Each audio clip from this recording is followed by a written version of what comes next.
অনেক বোন এমন আছে যাদের সন্তান নেই, সন্তান না হওয়ায় যে কত যে জ্বালা তারাই জানে। আসসালামু আলাইকুম রহমতুল্লাহি বারাকাতুহুম।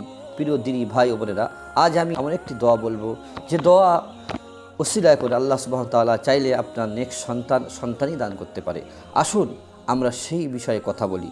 অনেকে আমরা মাজারে গিয়ে বিভিন্ন রকম শিরক করে বসি, কারণ সন্তান না হলে যে কোনো মানুষ তার কেউ বিভিন্ন কবিরাজ বিভিন্ন মাজারে বিভিন্ন জায়গায় ঘুরে বেড়ায় শুধুমাত্র একটি সন্তানের আশায়।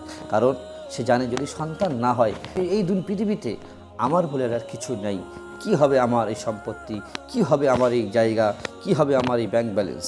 তাই সন্তান পাওয়ার আশায় বিভিন্ন মাজারে বিভিন্ন জায়গায় কবিরাজের কাছে ঘুরে ঘুরে তার ইমানটাকে সে কী করছে, বিক্রি করে দিচ্ছেন।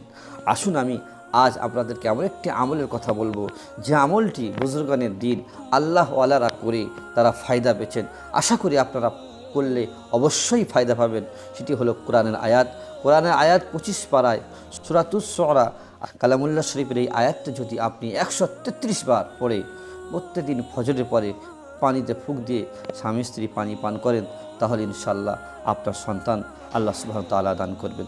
আয়াতটি হলো কি এই, লিল্লাহি মুলকুস সামাওয়াতি ওয়াল আরদ ইয়াখলুকু মা ইয়াশাউ ইয়াহাবু লিমান ইয়াশাউ ইনাসা ওয়া ইয়াহাবু লিমান ইয়াশাউ যুকুর। এই আয়াতটি যদি আপনি 133 বার পাঠ করেন, ইনশাআল্লাহ আপনার নেক্সট সন্তান আল্লাহ তাআলা দান করবেন। বিশ্বাস করুন, সন্তান দেনেওয়ালা আল্লাহর প্রতি বিশ্বাস করে রেখে, আল্লাহর প্রতি ঈমান রেখে আপনি এই দোয়াটি পাঠ করবেন, অবশ্যই আল্লাহ সুবহানাহু ওয়া তাআলা আপনার নেক্সট সন্তান দান করবেন। যদি